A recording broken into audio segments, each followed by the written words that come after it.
Teman-teman yang dirahmati Allah Subhanahu wa taala, puji syukur kepada Allah Subhanahu wa taala atas nikmat yang Allah berikan kepada kita. Ada nikmat yang Allah kasih yang membuat kita langsung tersenyum. Ada nikmat yang Allah kasih tapi awalnya kita cemberut. Kemudian pada akhirnya baru kita tersenyum. Yang jelas, dalam pandangan orang yang beriman, apapun yang Allah Subhanahu wa taala takdirkan dalam hidupnya, itu adalah kebaikan bagi dia. Ajaban li amril mu'min. Betapa menakjubkannya orang yang beriman. Inna amrahu kulluhu khair.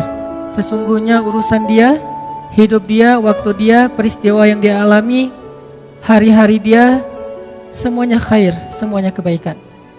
Kalau dia diuji dengan satu dharra, satu musibah, maka dia bersabar, maka itu juga adalah kebaikan bagi dia. Kalau dia diberikan sebagai suatu sarra atau suatu kebaikan, suatu nikmat, maka dia bersyukur, maka itu juga kebaikan bagi dia. Dan itu tidak diperoleh kecuali hanya oleh orang-orang yang beriman. Sehingga salah satu cara kita mengukur iman kita sendiri, dan ini saya selalu menggarisbawahi dalam setiap kajian kita, bahwa ilmu yang kita peroleh selalu harus kita jadikan sebagai cermin, bukan kaca pembesar. Kalau kita jadikan ilmu sebagai cermin, setiap kali kita dapat satu ayat, satu hadis, satu nasihat dari ulama, satu booster, maka kita jadikan itu untuk menilai diri kita, apakah kita sudah menjadi lebih baik atau tidak. Sehingga hadis tadi tentang ajaban li amril mu'min, betapa menakjubkannya orang yang beriman, bisa jadi salah satu cermin buat kita semua. Cara kita menilai diri kita masing-masing. Apakah kita sudah menjadi mukmin? Ulaika humul mu'minuna haqqan. Apakah kita sudah menjadi orang mukmin yang benar? Ulaika humus shadiqun.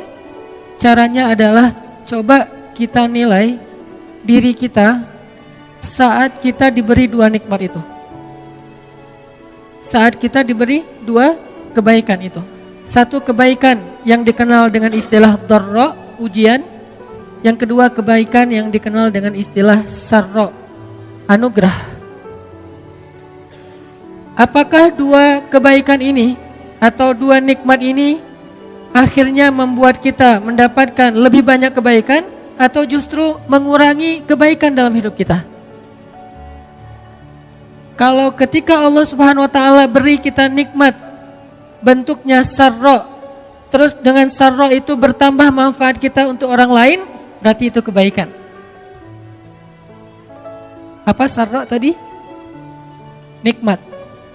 Kayak misalnya Allah nambahin kita rezeki, dapat sebuah proyek, atau kita dagang, kemudian untungnya ternyata di luar perkiraan kita lebih gede. Lalu dengan nikmat rezeki tambahan itu, fadl, akhirnya kita menjadi orang yang bisa bantu orang lebih banyak. Berarti nikmat itu adalah khair.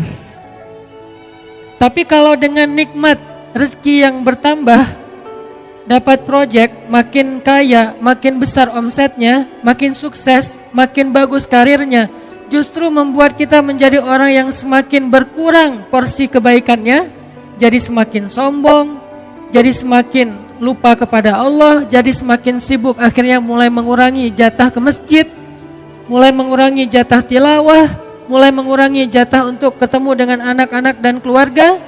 Berarti itu tidak menjadi khair. Dan kalau tidak menjadi khair, apa menakjubnya? Apa yang menakjubkan dari orang itu? Padahal Nabi mengatakan, ajaban, sangat menakjubkan orang yang beriman. Siapa orang beriman? Salah satu ukurannya, kalau dia diberikan sarra, syakara, fakana khairallah. Kalau dia diberikan satu nikmat, dia bersyukur. Dan salah satu di antara makna bersyukur itu adalah berbagi dengan orang lain.